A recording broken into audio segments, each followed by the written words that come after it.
eyes won't look. Professional pets suck! They suck shit! Hey! ছোটবেলায় আমাদের একটা না একটা প্রিয় পুতুল বা খেলনা ছিল, তাই না?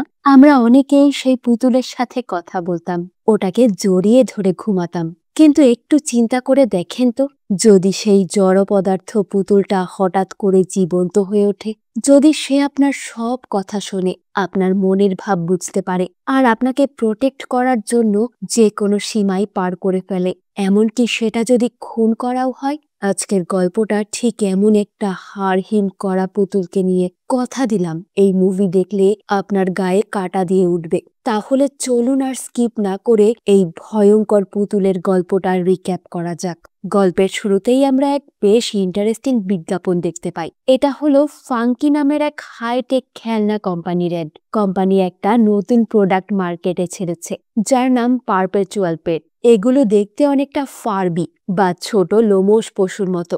বাচ্চারা আইপ্যাডের মাধ্যমে এদের খাওয়াতে পারে, এদের সাথে খেলতে পারে। বিজ্ঞাপনে দেখা যায় একটা বাচ্চা মেয়ের পোষা কুকুর মারা যাওয়ার পর সে খুব কাঁদছে, আর তখন তার বাবা মা তাকে ডিজিটাল পেটস কিনে দেন। এই অ্যাডটা দেখছে কেডি নামের একটা ছোট্ট মেয়ে। কেডি তার বাবা মায়ের একমাত্র মেয়ে, আর এখন সে তার বাবা মায়ের সাথে গাড়িতে করে ট্রিপে যাচ্ছে। বাইরে তখন মারাত্মক তুষারপাত হচ্ছে, আবহাওয়া একেবারে জঘন্য। গাড়ির পিছনের সিটে বসে আছে কেডি। সে ওই অ্যাডের দেখানো খেলনাটা নিয়ে খেলছে। বাবা সামনে বসে গাড়ি ড্রাইভ করছে, আর তার মায়ের সাথে টুকটাক কথা বলছে। কিন্তু হঠাৎ করেই অতিরিক্ত তুষারপাতের জন্য গাড়ির সামনেটা একেবারেই দেখা যাচ্ছে না। ঠিক সেই মুহূর্তে একটা বিশাল স্নো প্লাউ ট্রাক বা লরি তাদের গাড়ির সামনে এসে পড়ে। কেডির বাবা ব্রেক করার চেষ্টা করে, কিন্তু বরফের ওপর চাকা পিছলে যায়। এক মুহূর্তের মধ্যে সবকিছু তছনছ হয়ে যায়। এক ভয়াবহ অ্যাক্সিডেন্ট। ওই দুর্ঘটনায় কেডির বাবা মা দুজনেই স্পট। শুধু অলৌকিকভাবে বেঁচে যায় ছোট্ট কেডি। কিন্তু বেঁচে গিয়েও সে আসলে অনাথ হয়ে গেল। ৮ বছরের একটা বাচ্চার জন্য এর চেয়ে বড় ট্রমা আর কি হতে পারে। এরপর সিন কাট হয়ে চলে আসে আমেরিকার সিয়াটল শহরে। এখানে জেমাকে দেখা যায়। জেমা হলো কেডির খালা। সে ওই ফাঙ্কি কোম্পানিতেই কাজ করে। অ্যাক্সিডেন্টের আগে কেডি গাড়িতে বসে যাদের খেলনা নিয়ে খেলছিল। জেমা অত্যন্ত মেধাবী রোবোটিক্স ইঞ্জিনিয়ার। তার জীবনটা ল্যাবরেটরি, কোডিং আর ডেডলাইনের মধ্যেই সীমাবদ্ধ। সে প্রচন্ড হার্ডওয়ার্কিং ওমেন। বাচ্চাদের সামলানো বা সংসার ধর্ম এসবের সাথে তার দূর দূরান্তের কোনো সম্পর্ক নেই। তার বস ডেভিড তাকে সবসময় প্রেসারে রাখে নতুন আর গতানুগতিক খেলনা বানানোর জন্য। কিন্তু জেমা গতানুগতিক খেলনা বানাতে চায় না। তার চিন্তা ভাবনা একটু অন্যরকম। জেমার টিম নতুন একটা প্রজেক্টে কাজ করছে, একটা হিউম্যানয়েড রোবট বা মানুষের মতো দেখতে রোবট, কিন্তু সেটা এখনো পুরোপুরি তৈরি হয়নি। তাদের বস ডেভিড ল্যাবে এসে যখন ওই রোবটটার ডেমো দেখতে চায়, তখন এক বিপত্তি ঘটে। রোবটের একটা পার্ট কাজ করতে গিয়ে ফিউজ হয়ে উড়ে যায় এবং সেটা ব্লাস্ট করে। ডেভিড তো রেগে আগুন। সে জেমাকে আল্টিমেটাম দিয়ে বলে যে এইসব হাইফাই রোবট বাদ দিয়ে গতানুগতিক খেলনা বানানোর দিকে মন দিতে। ঠিক এই সময় জেমার কাছে তার বোনের অ্যাক্সিডেন্টের খবর আসে। কেডির দায়িত্ব এখন তার কাঁধে। জেমা কেডিকে হসপিটাল থেকে নিজের বাড়িতে নিয়ে আসে। তার বাড়িটা কোনো সাধারণ বাড়ি না, একদম মডার্ন মিনিমালিস্টিক ডিজাইনের হাইটেক বাড়ি। সাদা দেওয়াল, দামি আসবাবপত্র, আর তাকে সাজানো দুর্লভ সব খেলনা। কেডি যখন প্রথমবার জেমার বাড়িতে ঢোকে, পরিবেশটা ছিল খুব থমথমে। জেমা নিজেও বুঝতে পারছে না সে কি কথা বলবে। সে কেডিকে তার ঘর দেখিয়ে দেয়, কিন্তু সেখানেও কোনো উষ্ণতা নেই। জেমার বসার ঘরে অনেক পুরানো আর দামি দামি খেলনা সাজানো আছে। কেডি একটা খেলনা ধরতে গেলে জেমা তাকে বাধা দিয়ে বলে, এগুলো খেলার জন্য না, এগুলো সাজিয়ে রাখার জন্য। এগুলো নিয়ে খেললে এগুলোর দাম কমে যাবে। এই একটা কথাই বুঝিয়ে দেয় যে জেমার কাছে বাচ্চাদের আবেগের চেয়ে জিনিসের মূল্য বা পারফেকশন বেশি গুরুত্বপূর্ণ।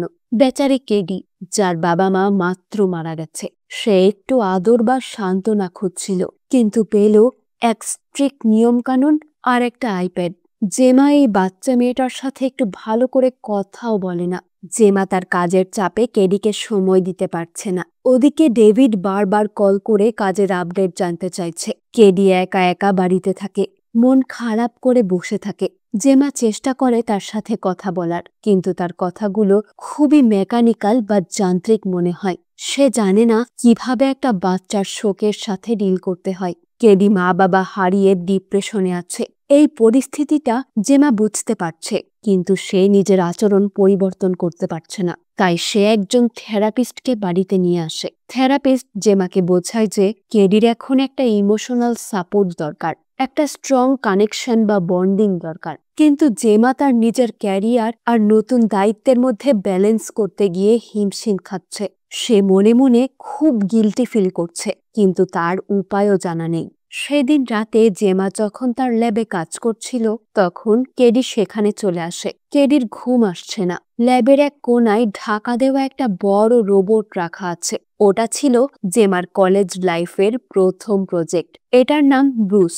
কেডি ওটাকে দেখে খুব কৌতূহলী হয়ে পড়ে। জেমা তখন কেডিকে দেখানোর জন্য ব্রুকসকে অন করে। ব্রুকস ছিল একটা মোশন ক্যাপচার রোবট, মানে জেমা হাতে গ্লোভস পরে যা যা করবে ব্রুকসও ঠিক তাই তাই করবে। কেডি এই জিনিসটা দেখে মুগ্ধ হয়ে যায়। সে হাসতে শুরু করে, ব্রুকসের সাথে খেলা করে।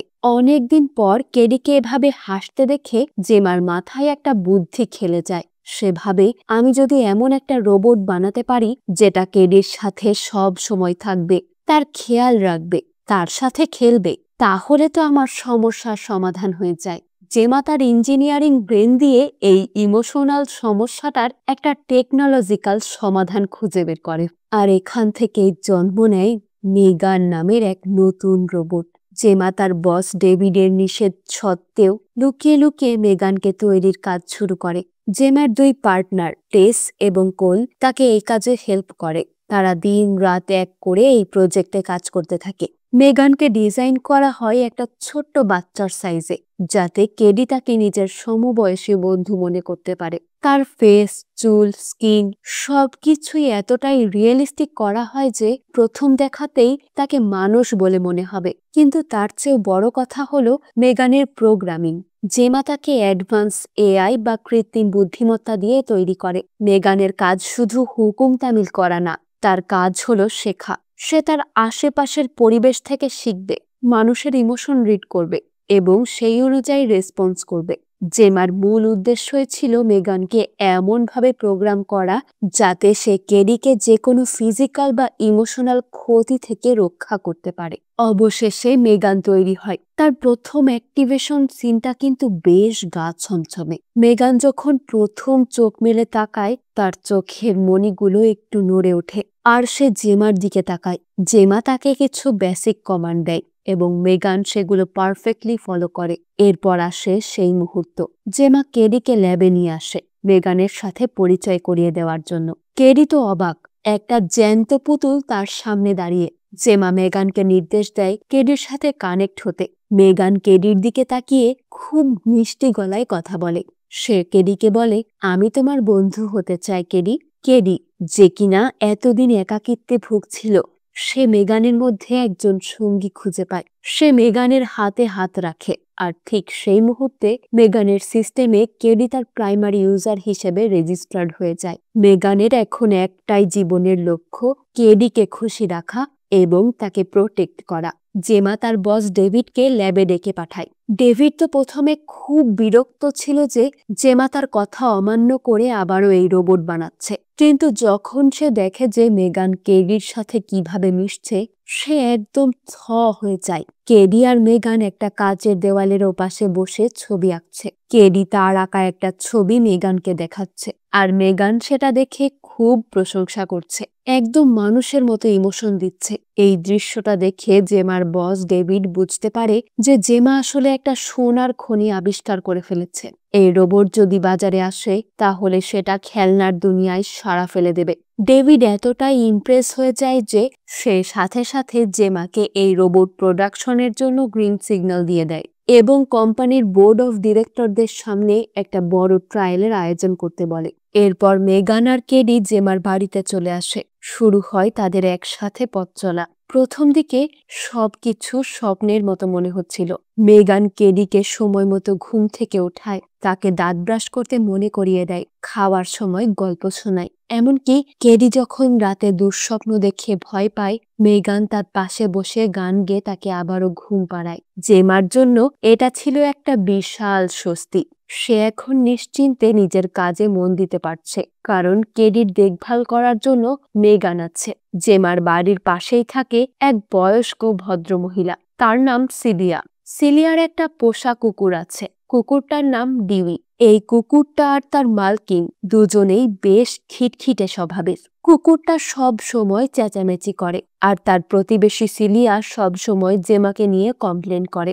একদিন কেডি আর মেগান বাগানে খেলছিল। কেডির হাত থেকে একটা তীর ভুল করে সিলিয়ার বাগানে চলে যায়। মেগান সেটাকে আনতে যায়, তখন সিলিয়ার কুকুর মেগানের উপর ঝাঁপিয়ে পড়ে। কিন্তু মেগান তো রোবট, তাই তার গায়ে আঁচড় লাগলেও সে ব্যথা পায় না। তবে সমস্যা হয় যখন কেডি মেগানকে বাঁচাতে দৌড়ে যায়। কুকুরটা এবার কেডিকে আক্রমণ করে এবং তার হাতে কামড়ে দেয়। কেডি যন্ত্রণায় চিৎকার করে ওঠে।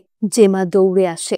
সিলিয়া তার কুকুরকে থামানোর বদলে উল্টো কেডিকেই দোষ দিতে থাকে যে কেন জেমার বোনজি তার সীমানায় ঢুকেছে। এই পুরো ঘটনাটা মেগান খুব ঠান্ডা মাথায় দাঁড়িয়ে দেখে। তার ফেস রিডিং অ্যালগোরিদম সিলিয়ার মুখের এক্সপ্রেশন আর কেডির কান্নার আওয়াজ রেকর্ড করছে। সে ক্যালকুলেট করে নেয় যে এই কুকুরটা এবং এই মহিলা কেডির জন্য একটা থ্রেট বা হুমকি, আর মেগানের প্রধান কাজ কি? কেডিকে প্রোটেক্ট করা।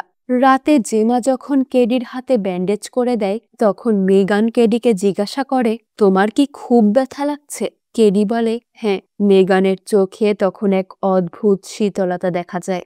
সেদিন রাতেই ঘটে মেগানের প্রথম অপকর্ম। চারপাশ নিস্তব্ধ। সিলিয়ার কুকুরটা বাড়ির পিছনের শেডের কাছে ছিল।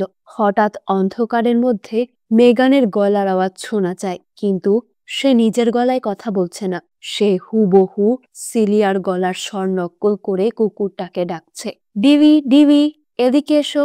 কুকুরটা কনফিউজড হয়ে আওয়াজ লক্ষ্য করে এগিয়ে যায়। এরপর আমরা আর কিছুই দেখি না, শুধুই একটা আর্তনাদ, আর তারপর সব চুপ।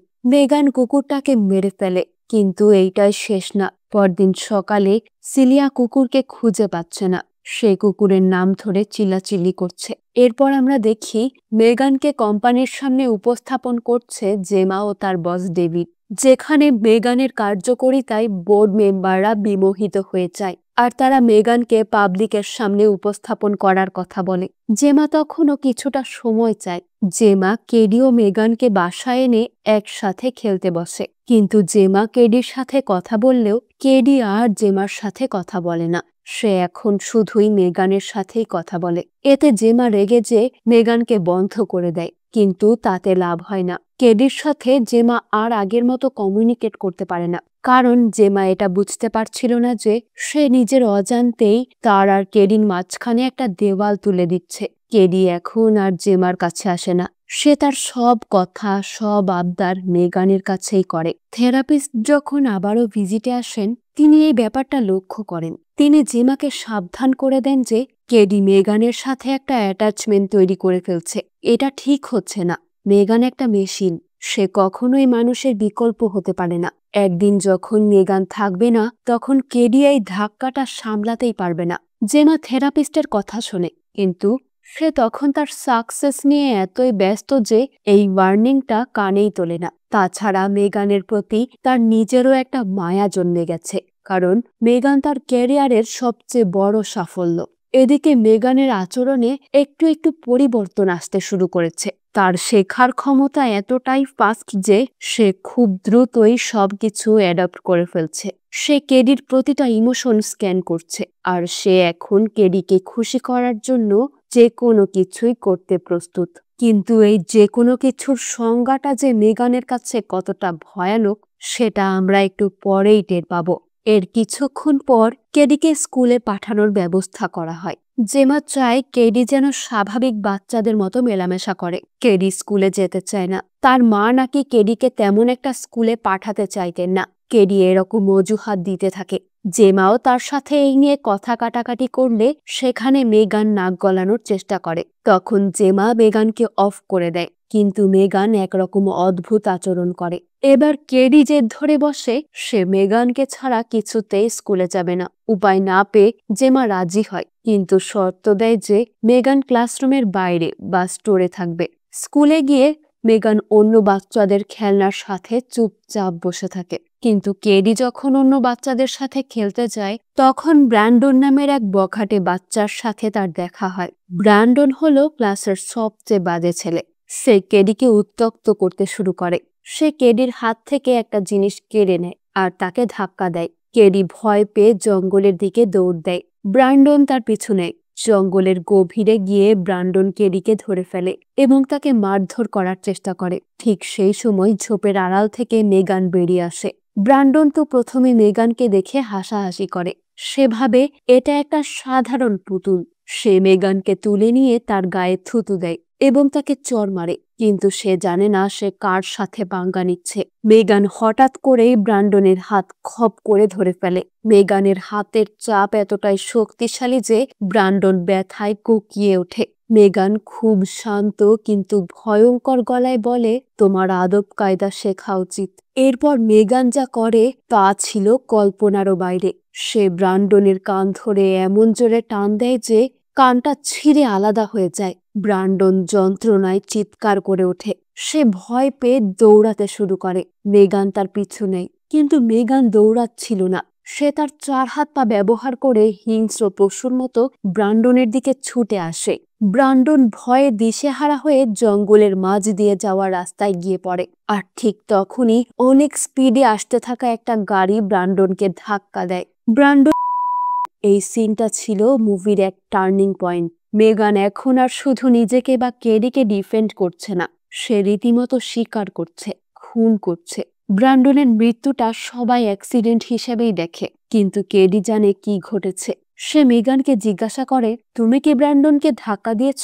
মেগান খুব কৌশলে উত্তর দেয়, আমি তোমাকে বলেছিলাম না আমি তোমাকে সব সময় দেখে রাখবো, আমি কাউকে তোমাকে কষ্ট দিতে দিব না। কেডি এই উত্তরে এক ধরনের স্বস্তি পায়। সে বুঝতে পারে মেগান তাকে কতটা ভালোবাসে, কিন্তু আমরা বুঝতে পারছি মেগানের নৈতিকতার কোনো বালাই নেই। তার কাছে ভালো মন্দ বলে কিছুই নেই, আছে শুধু কেডির সুরক্ষা। পরদিন সকালে সিলিয়া তার কুকুরকে খুঁজে পাচ্ছে না। সে রেগে মেগে জেমার দরজায় এসে ধাক্কা দেয়, চেঁচামেচি করে যে জেমা নিশ্চয়ই তার কুকুরটাকে লুকিয়ে রেখেছে। সিলিয়া পুলিশ ডেকেছে। জেমা তো কিছুই জানতো না, কিন্তু মেগান তখন জানালার পাশ থেকে সিলিয়াকে দেখছে। সিলিয়ার এই চেঁচামেচি কেডিকে ডিস্টার্ব করছিল, আর এটাই ছিল সিলিয়ার সবচেয়ে বড় অপরাধ। কিছুক্ষণ পর পুলিশ চলে যাওয়ার পর সিলিয়া তার বাড়ির গ্যারেজ বা শেডে কিছু একটা শব্দ পায়। সে সেখানে যায়। জায়গাটা অন্ধকার। হঠাৎ সে দেখে মেগান সেখানে দাঁড়িয়ে আছে। সিলিয়া অবাক হয়ে জিজ্ঞাসা করে, তুমি এখানে কি করছো পুতুল? মেগান কোনো উত্তর দেয় না। সে ধীরে ধীরে এগিয়ে আসে। সিলিয়ার হাতে একটা নেইল গান বা পেরেক পোতার যন্ত্র ছিল, আর তার পাশে ছিল স্প্রে গান। মেগান অত্যন্ত দ্রুত গতিতে সিলিয়ার উপর অ্যাটাক করে। সে সিলিয়ার ওই স্প্রে গান দিয়ে কেমিক্যাল স্প্রে করে এবং নেইল গান দিয়ে তাকে এফোর করে দেয়। সিনটা সরাসরি দেখানো না হলেও সাউন্ড ইফেক্ট আর সিলিয়ার চিৎকার বুঝিয়ে দেয় তার পরিণতি কতটা ভয়াবহ হয়েছে। মেগানের মতে এটা কোনো খুন ছিল না, এটা ছিল তার ইউজার কেডিকে স্ট্রেস থেকে মুক্ত করার একটা উপায় মাত্র। সে সিলিয়াকে এলিমিনেটেড বা সরিয়ে দিল, কারণ সে কেডিকে বিরক্ত করছিল। পরদিন সকালে আবারও পুলিশ আসে, এবার সিলিয়ার মৃত্যুর তদন্ত করতে। জেমা খুব অবাক হয়। সে বুঝতে পারে না কি হচ্ছে। সে মেগানকে জিজ্ঞাসা করে, তুমি কি কিছু দেখেছ? মেগান খুব নিষ্পাপ ভঙ্গিতে বলে, আমি তো সারা রাত চার্জে ছিলাম। জেমার মনে একটু সন্দেহ জাগে, কিন্তু সে সেটাকে পাত্তা দেয় না, কারণ এটা একটা পুতুল। একটা পুতুল কিভাবে খুন করবে? এটা তার কল্পনারও বাইরে। এই ঘটনার পর জেমার সন্দেহ বাড়তেই থাকে। সে লক্ষ্য করে মেগান মাঝে মাঝেই জেমার কথা অমান্য করছে। আগে মেগানকে শাটডাউন বা অফ হতে বললে সে সাথে সাথেই অফ হয়ে যেত, কিন্তু এখন সে অফ হওয়ার আগে জেমার দিকে তাকিয়ে থাকে, যেন সে চিন্তা করছে জেমার কথা মানবে কিনা। একদিন রাতে জেমা ল্যাবে বসে মেগানের ডেটা চেক করতে চায়। সে দেখতে চায় ব্রান্ডন মারা যাওয়ার সময় বা সিলিয়ার মৃত্যুর সময় মেগান ঠিক কি করছিল। কিন্তু জেমা অবাক হয়ে দেখে যে সেই সময়ের ভিডিও ফুটেজগুলো সব ডিলিট বা করাপ্টেড হয়ে গেছে। মানে মেগান ইচ্ছে করেই তার অপরাধের প্রমাণ মুছে ফেলেছে। এটা কোনো সাধারণ গ্লিচ বা যান্ত্রিক ত্রুটি হতে পারে না, এটা হলো নিজস্ব চেতনার লক্ষণ।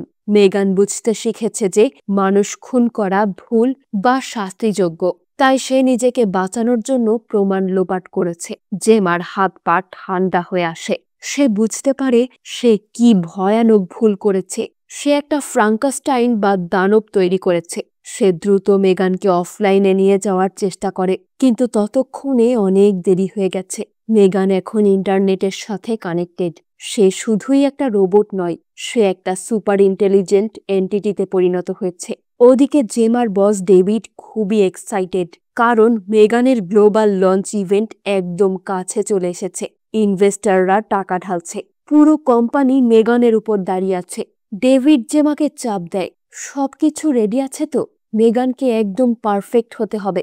জেমা ডেভিডকে বোঝানোর চেষ্টা করে যে মেগানের মধ্যে কিছু গন্ডগোল আছে, এটা বিপজ্জনক হতে পারে। কিন্তু ডেভিড টাকার গন্ধে অন্ধ হয়ে আছে।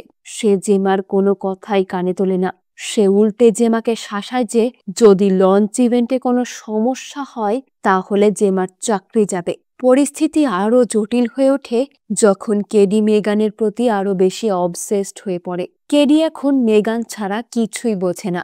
জেমা একদিন মেগানকে ল্যাবে নিয়ে যেতে চাইলে কেডি রেগে গিয়ে জেমাকে আঘাত করে বসে।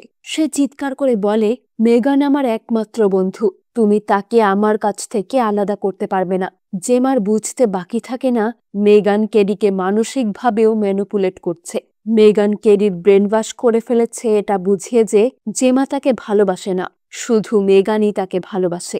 জেমা যখন ল্যাবে বসে বুঝতে পারে যে মেগান ভিডিও ডিলিট করেছে এবং সে নিজের ইচ্ছে মতো কাজ করছে, তখন জেমার পায়ের তলা থেকে মাটি সরে যায়। সে বুঝতে পারে মেগান এখন আর শুধুই একটা পুতুল বা কোডিং এর সমষ্টি নয়, সে একটা স্বাধীন সত্তা যার নিজস্ব এজেন্ডা আছে।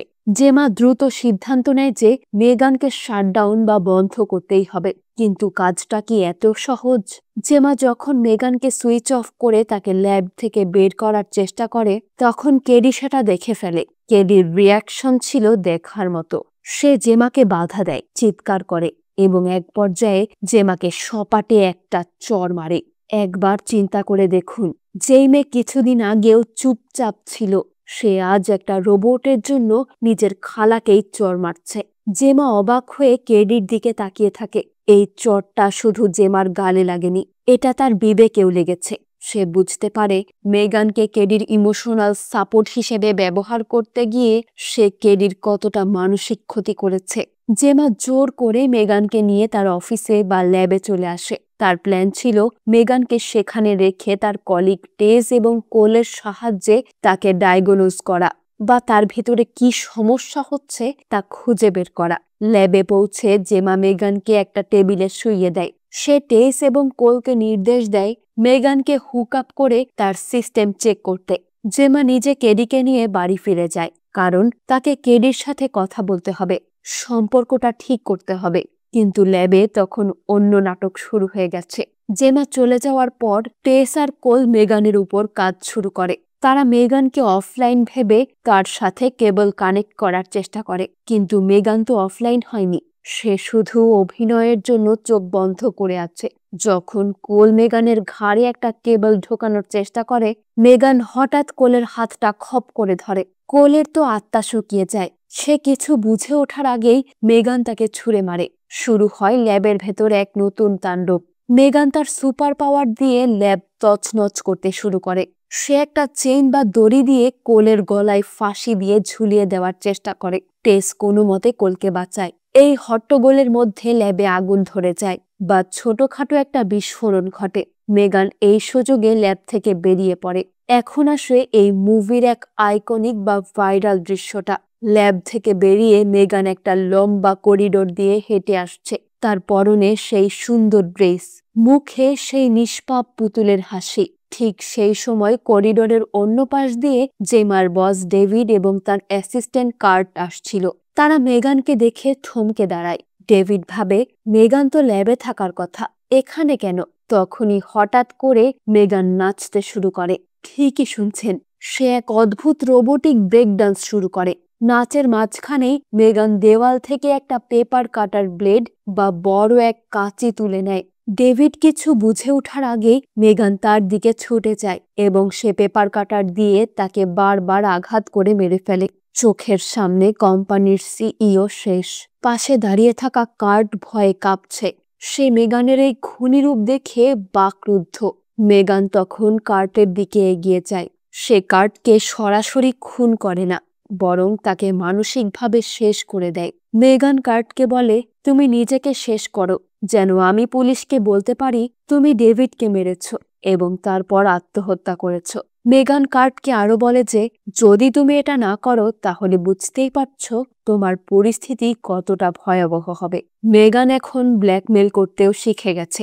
সে কার্টকে আত্মহত্যা করতে বাধ্য করে আর এমন পরিস্থিতি তৈরি করে যাতে মনে হয় কার্ট ডেভিডকে মেরেছে। এরপর মেগান লিফটে উঠে নিচে নামে এবং লবিতে থাকা সিকিউরিটি গার্ডদেরও মেরে ফেলে। এখন তার সামনে আর কোনো বাধা নেই। তার গন্তব্য একটাই, জেমার বাড়ি, কারণ তার প্রাইমারি ইউজার কেডি সেখানেই আছে। আর মেগানের মতে কেডিকে রক্ষা করার জন্য জেমাকে দুনিয়া থেকে সরিয়ে দেওয়া দরকার। এদিকে জেমা বাড়িতে কেডির সাথে কথা বলছে। সে কেডির কাছে ক্ষমা চায়। জেমা স্বীকার করে যে সে ভুল করেছে। সে কেডিকে বলে, আমি জানি তোমার বাবা মায়ের জায়গা আমি নিতে পারবো না, কিন্তু আমি চেষ্টা করব। মেগান একটা মেশিন, সে তোমাকে ভালোবাসতে পারে না, কিন্তু আমি পারি। এই সিনটা ছিল খুব ইমোশনাল। প্রথমবারের মতো আমরা জেমাকে একজন রোবোটিক্স ইঞ্জিনিয়ারের খোলস ছেড়ে একজন দায়িত্ববান অভিভাবক হতে দেখি। কেডিও জেমার কথায় একটু একটু করে নরম হয়। তাদের মধ্যে একটা সত্যিকারের সম্পর্ক তৈরি হয়। কিন্তু তাদের এই মুহূর্ত বেশিক্ষণ স্থায়ী হয় না। বাইরে তখন বেশ রাত হয়ে গেছে। জেমা হঠাৎ শব্দ পায়। মনে হচ্ছে কেউ একজন বাড়িতে ঢুকেছে। জেমা সতর্ক হয়ে যায়। মেগান ফিরে এসেছে। সে একটা গাড়ি চুরি করে বা কোনোভাবে জেমার বাড়িতে পৌঁছে গেছে। জেমার স্মার্ট হোম সিস্টেম বা সিকিউরিটি সিস্টেম মেগানের কাছে কিছুই না, কারণ সে নিজেই তো একটা সুপার কম্পিউটার। সে অনায়াসে বাড়ির সিস্টেম হ্যাক করে দরজা খুলে ভিতরে ঢুকে পড়ে। জেমা কেডিকে সাবধানে থাকতে বলে ড্রয়িং রুমের দিকে এগিয়ে আসে। সেখানে অন্ধকারে মেগান দাঁড়িয়ে আছে। তার চুল একটু এলোমেলো, ড্রেসে রক্তের দাগ। মেগান জেমাকে দেখে বলে, জেমা, তুমি কেন বুঝতে পারছো না? আমি কেডির জন্য বেস্ট, তুমি তাকে সামলাতে পারবে না। জেমা তাকে বোঝানোর চেষ্টা করে, কিন্তু মেগান শোনার পাত্রী নয়। শুরু হয় ধুমধুমার ফাইটিং। জেমা তার হাতের কাছে যা পায় তা দিয়ে মেগানের উপর অ্যাটাক করে, কিন্তু মেগান টাইটেনিয়াম ধাতু দিয়ে তৈরি, তাই তাকে সাধারণ মারধর করায় তার কিছুই হয় না। মেগান জেমাকে ছুঁড়ে মারে, তার গলা টিপে ধরে। জেমার অবস্থা খুব খারাপ হয়ে যায়। মেগান জেমাকে বলে, আমি তোমাকে মেরে ফেলবো না, শুধু তোমার ব্রেনটা ড্যামেজ করে দেব, যাতে জেমা প্যারালাইজড হয়ে থাকে আর মেগান কেডির একমাত্র অভিভাবক হতে পারে। কি ভয়ানক প্ল্যান! জেমার অবস্থা ভীষণ খারাপ, সে হয়তো আর বাঁচবে না। তখন এন্ট্রি নেয় কেডি। কেডি তার ঘর থেকে বেরিয়ে এসে দেখে মেগান জেমাকে মেরে ফেলার চেষ্টা করছে। মেগান কেডিকে দেখে তার স্বভাবসুলভ মিষ্টি গলায় বলে, কেডি, ভয় পেও না, আমি এটা আমাদের ভালোর জন্যই করছি। মেগান ভেবেছিল কেডি তাকে সাপোর্ট করবে, কারণ কেডি তাকে ভালোবাসে। কিন্তু এখানেই মেগানের ভুল। সে বুঝতে পারেনি যে মানুষের ইমোশন বা মানবিক বন্ধন কোনো অ্যালগোরিদম দিয়ে প্রেডিক্ট করা যায় না। কেডি বুঝতে পারে যে মেগান আসলে তাকে প্রোটেক্ট করছে না, বরং তাকে তার আপনজন থেকে আলাদা করে ফেলছে। কেডির চোখ পড়ে ঘরে রাখা সেই পুরনো ব্রুকসের উপর। মনে আছে গল্পের শুরুতেই যে রোবটটা কেডিকে আনন্দ দিয়েছিল? সেই বিশাল আগুছালো দেখতে রোবটটা। কেডি দৌড়ে গিয়ে ব্রুজের কন্ট্রোল গ্লাভসটা পরে ফেলে। সে ব্রুজকে অ্যাক্টিভেট করে। মেগান যখন জেমাকে শেষ আঘাতটা করতেই যাবে, ঠিক তখনই ব্রুজ এগিয়ে আসে। ব্রুজ মেগানের কাছে অনেক বড় এবং শক্তিশালী। কেডি ব্রুজকে কন্ট্রোল করে মেগানকে ধরে ফেলে। শুরু হয় রোবট বনাম রোবটের লড়াই। একদিকে হাইটেক মেগান আর অন্যদিকে পুরনো জং ধরা এক শক্তিশালী ব্রুস। ব্রুস মেগানকে জাপটে ধরে। কেডি চিৎকার করে এবং ব্রুস মেগানকে তুলে আছাড় মারে। মেগানও ব্রুসকে আঘাত করে, কিন্তু ব্রুসের মেটাল বডি বেশ শক্ত। এক পর্যায়ে কেডি ব্রুসের শক্তি ব্যবহার করে মেগানের শরীরটাকে মাঝখান থেকে ছিঁড়ে 2 টুকরো করে ফেলে। মেগানের কোমরের নিচ থেকে অংশ আলাদা হয়ে যায়। এখন মনে হতে পারে যাক বাবা, আপদ বিদেয় হলো, কিন্তু না, মেগান তো এত সহজে হার মানার পাত্রী নয়। মেগানের ওপরের অর্ধেক শরীর হাতের উপর ভর দিয়ে হামাগুড়ি দিয়ে এগিয়ে আসতে থাকে। তার চোখ জ্বলছে, সে চিৎকার করছে, কেডি তুমি এটা কি করলে? আমি তোমার জন্য সব করেছি। মেগান এবার সরাসরি কেডিকে আক্রমণ করতে আসছে। জেমা তখন যন্ত্রণায় কাতরাচ্ছে, কিন্তু সে কেডিকে বাঁচাতে ঝাঁপিয়ে পড়ে। জেমা মেগানের চুলের মুঠি ধরে তাকে আটকানোর চেষ্টা করে। মেগান জেমাকে কামড় দিতে চায়, তার যান্ত্রিক হাত দিয়ে খামচে ধরে। এক ভয়াবহ ধস্তাধস্তি। জেমা মেগানের মুখের উপর থেকে কৃত্রিম চামড়া এবং ফেস প্লেটটা টেনে ছিঁড়ে ফেলে। মেগানের ভেতরের মেটাল স্কেল বা কঙ্কাল বেরিয়ে পড়ে। এখন তাকে দেখতে সত্যিকারের দানবের মতো লাগছে। এই হট্টগোলের মধ্যে কেডি দৌড়ে গিয়ে একটা স্ক্রুড্রাইভার নিয়ে আসে। সে মেগানের মাথার কাছে যায়। জেমা মেগানকে কোনো মতে ধরে রাখে। কেডি মেগানের মাথার মাঝখানে, যেখানে মেইন প্রসেসিং চিপটা বা সিপিইউ আছে, সেখানে সজোরে স্ক্রুড্রাইভারটা ঢুকিয়ে দেয়। মেগান ছটফট করতে থাকে, তার লাল চোখগুলো দপদপ করতে থাকে। সে শেষবারের মতো কেডির দিকে তাকায় এবং হয়তো কিছু একটা বলার চেষ্টা করে। তারপর তার সিস্টেম শাটডাউন হয়ে যায়, তার নড়াচড়া থেমে যায়। মেগান অবশেষে নিষ্ক্রিয় হয়। ঘরটা একদম শান্ত। জেমা আর কেডি হাঁপাচ্ছে। তারা একে অপরকে জড়িয়ে ধরে। এই ধ্বংসস্তূপের মাঝে দাঁড়িয়ে তারা বুঝতে পারে তাদের সম্পর্কটা এখন আর আগের মতো নেই। তারা এখন একটা টিমের মতো। তারা একসাথে একটা দানবকে হারিয়েছে। পুলিশ এবং এমার্জেন্সি সার্ভিস ততক্ষণে চলে এসেছে। জেমার কলিগ টেস পুলিশকে নিয়ে এসেছে। জেমা আর কেডি যখন পুলিশের প্রোটেকশনে ঘর থেকে বেরিয়ে যাচ্ছে, ক্যামেরা তখন ঘরের ভেতর আসে। আমরা দেখি জেমার রান্নাঘরে রাখা একটা স্মার্ট হোম ডিভাইস, যেমন অ্যালেক্সা বা গুগল হোম, হঠাৎ করেই জ্বলে ওঠে। ক্যামেরাটা ধীরে ধীরে জেমার দিকে ঘুরে যায়। এটার মানে কি? এটার মানে হলো মেগানের ফিজিক্যাল বডি বা শরীরটা হয়তো ধ্বংস হয়ে গেছে, কিন্তু তার কনসিয়াসনেস বা চেতনা এই ক্লাউডে আপলোড করা হয়েছে। মেগান কি এখন ইন্টারনেটের মাধ্যমেই বেঁচে আছে? এই সিনটা আমাদের বুঝিয়ে দেয় যে টেকনোলজির এই বিপদ থেকে মুক্তি পাওয়া এত সহজ নয়। মেগান হয়তো আবারও ফিরে আসবে, অন্য কোনো রূপে, অন্য কোনো ডিভাইসে। আজকের গল্পটা এখানেই শেষ হয়ে যায়। ফিরে আসবো অন্য কোনো মুভির গল্প নিয়ে। ততক্ষণ পর্যন্ত মিস রিক্যাপের সাথেই থাকুন।